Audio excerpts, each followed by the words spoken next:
welcome back to the JrX2 restoration project series here on my channel. So to recap, we started off with about a year ago. There was a JrX2 update video where I talked a little bit about the JrX2 shelf queen I was trying to put together. And in that video, I said there would be an update about the JrX2 runner.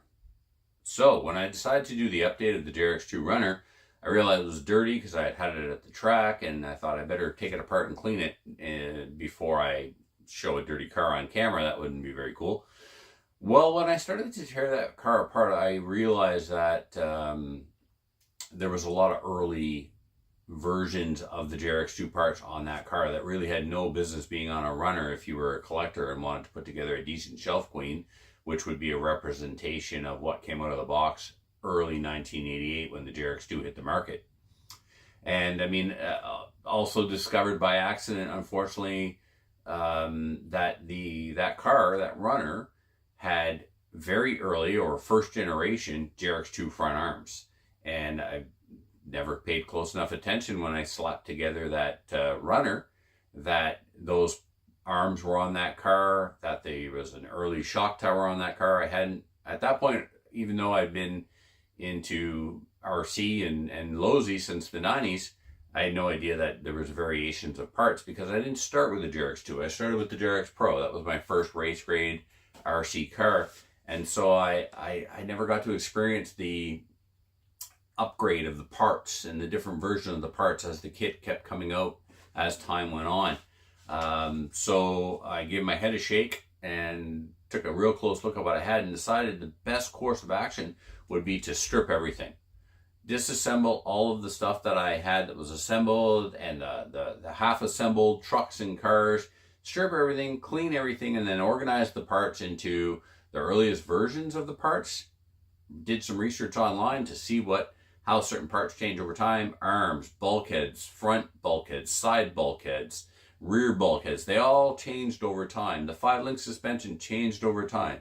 Went from 2-hole to 4-hole, added supporting structures to stiffen them, all kinds of different variations of the different parts. So I did some research, cleaned the parts, sorted the parts, and then I sorted the parts not only into the earliest version of the parts, but the best representation, the cleanest part in the best condition, so that I could build a pristine JrX2 shelf queen.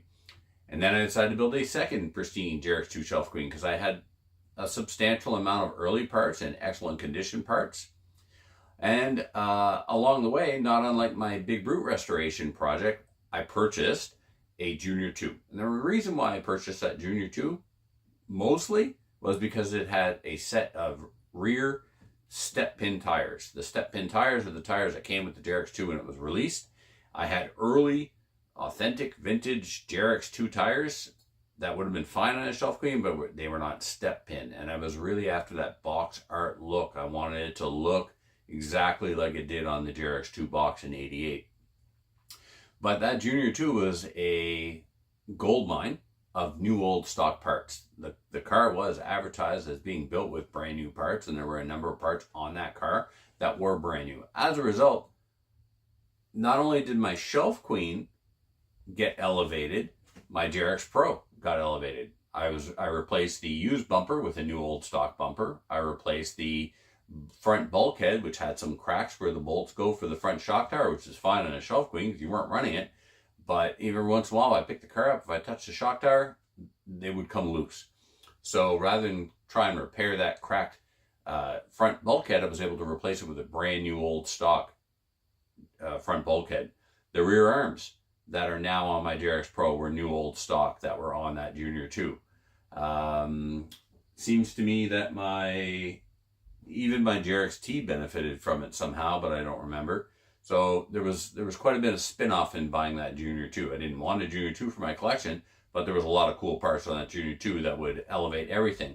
Another car that got elevated would be my runner, which is what we're going to build here today. My runner is going to get the shocks from that Junior 2, which were clearly new old stock, unused Junior 2 shocks with the upgraded collars, the upgraded shock cartridges, they oil in them, not leaking. Awesome. So my runner I won't have to modify my runner JrX2 like I did my Runner JrX-T. My Runner JrX-T has big bore Team Associated 12mm truck shocks. My Runner JrX Pro has big bore B6 12mm shocks, which is awesome if you're going to try and race in vintage class. I've also changed all the turnbuckles and ball cups and ball studs on that car as well for Associated, because they're the TLR ones and the Team Lowe's ones notoriously pop off. So enough of that. It's time to assemble my runner using some of the new upgraded parts. So we'll get that done. We'll come back and we'll talk about what has changed on my runner and why, and where this video series will go next.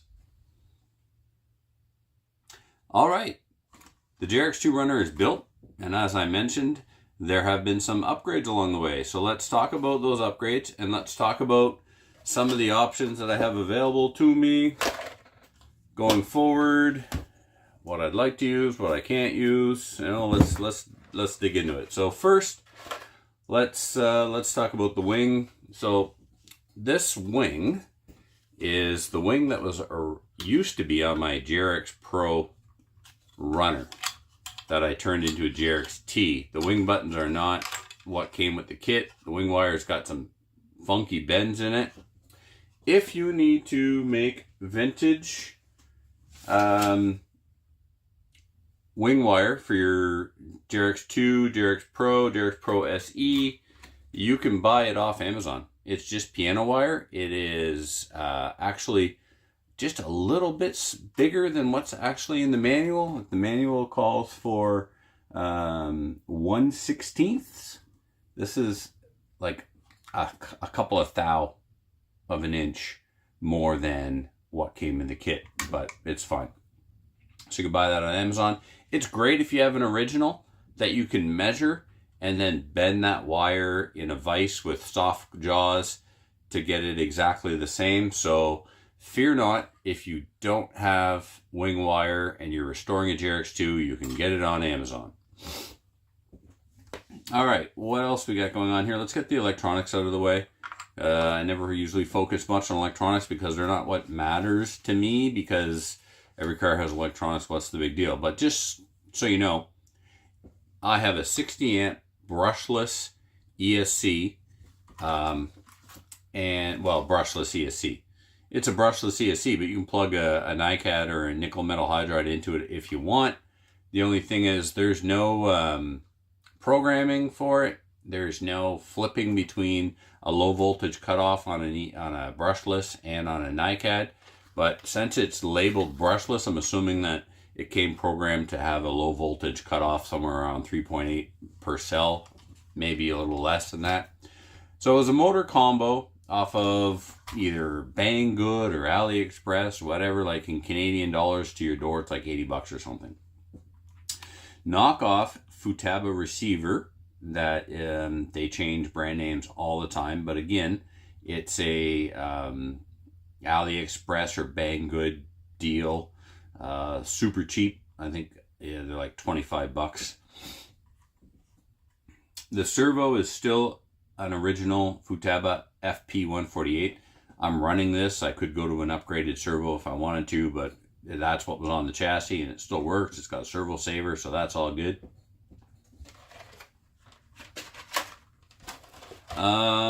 Up front,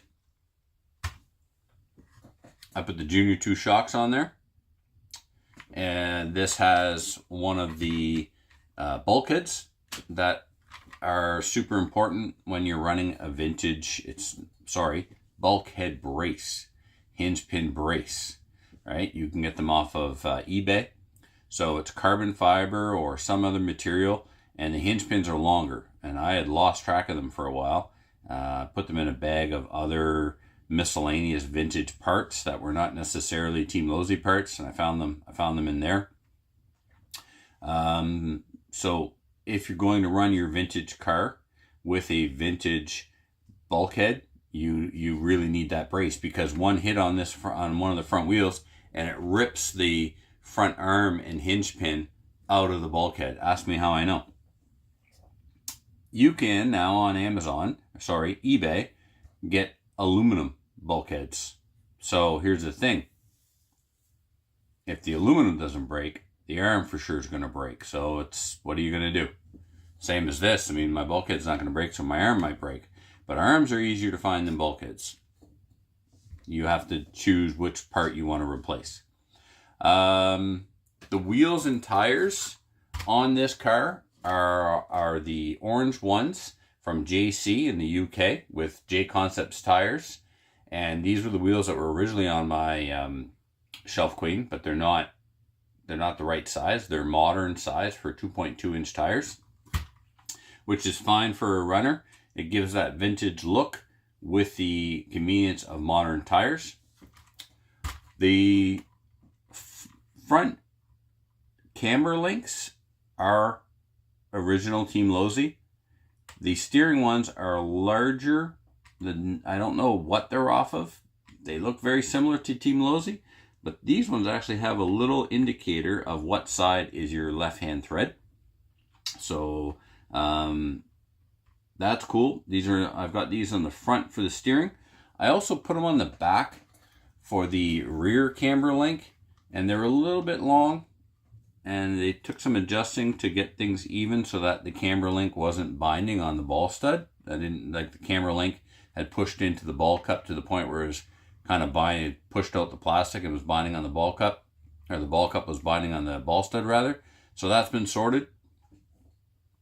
We have the Junior 2 shocks in the rear, and also these are Robinson Racing universals. They're different than the Team Losi ones. They have 3 splines instead of 4. Here is something else Robinson Racing. So my buddy Doug down in the States, who I buy vintage stuff from, he sent up with a bunch of vintage wheels some Robinson Racing vintage spur gears. So they're cool. So I threw one of those on there. I don't know if the diff inside has the ball bearing upgrade for the center gear or not. I found a Thorpe center gear and side gears for the diff. So it's a Thorpe diff. I also found a Thorpe top gear that's meant to go on a shaft where the idler gear is removable. And I only have one of those, and maybe I have 2. That might be what's in my Pro gearbox. It's for sure what's in my Pro SE gearbox. I might rip apart my Pro gearbox to steal that so that I can pull the metal gear that Team Losi included with that upgraded version of the top shaft and use the Thorpe gear and the Thorpe diff either in this or in my Pro SE. It's kind of cool because it's all aluminum. What else we got going on here? I think that's all that's kind of neat and exciting and different on this one. Batteries. So it's close, but it's not close enough. Depending on your vintage car, the Reedy branded 2S stick pack, they call it a Wolf pack. It's a 2S 3300 milliamp pack, and it's shaped like a stick pack, but it's unfortunately about 1/4 of an inch too long to fit in some vintage cars. So I've been running, I want to say it fits in my Pro SE. I'm not sure. I was running it in my Runner JrX2 with a piece of Velcro bolted to the chassis instead of the traditional factory battery strap. But I have one modern 2000 milliamp stick pack, and that's what I've been running in these cars, even though brushless motor, brushless ESC, again, it doesn't matter. A low voltage cutoff is not required for a nickel metal hydride pack like a brushless, or sorry, a LiPo is. But this one is all set up, programmed on my Futaba T4 PM radio. This is the radio that I use for everything, from my 8-scale racing to my 10-scale racing to my vintage to my micro crawlers. The motor that's on here is not super crazy. It's probably the equivalent of a stock motor back in the day.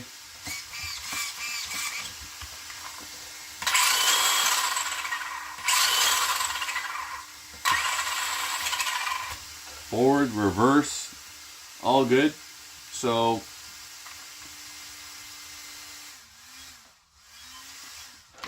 I'm looking forward to getting this one back out to the track now that it has no more almost irreplaceable early generation parts on it. It was fun. I was really impressed. I had a JrX2 100 years ago.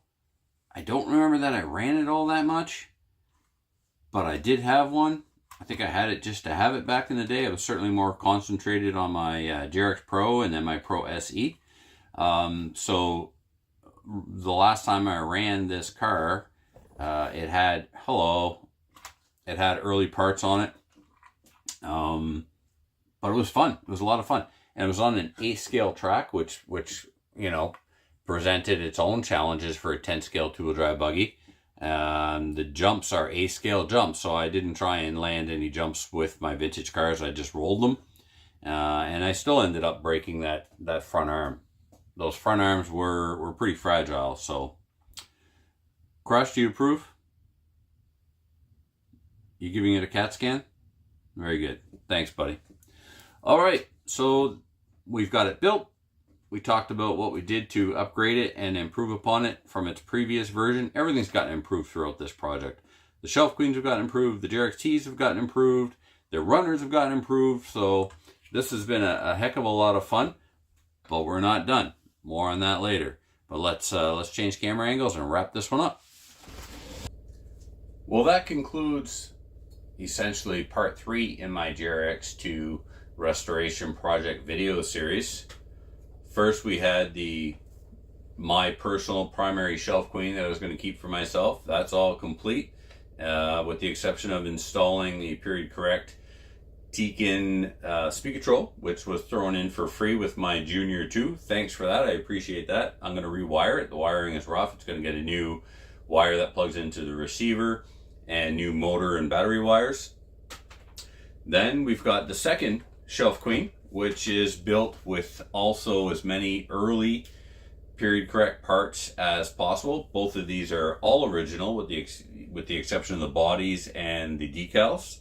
The rest of the parts are factory Team Lozi parts, or no aftermarket upgrades or anything like that. And then finally, third, we have my runner.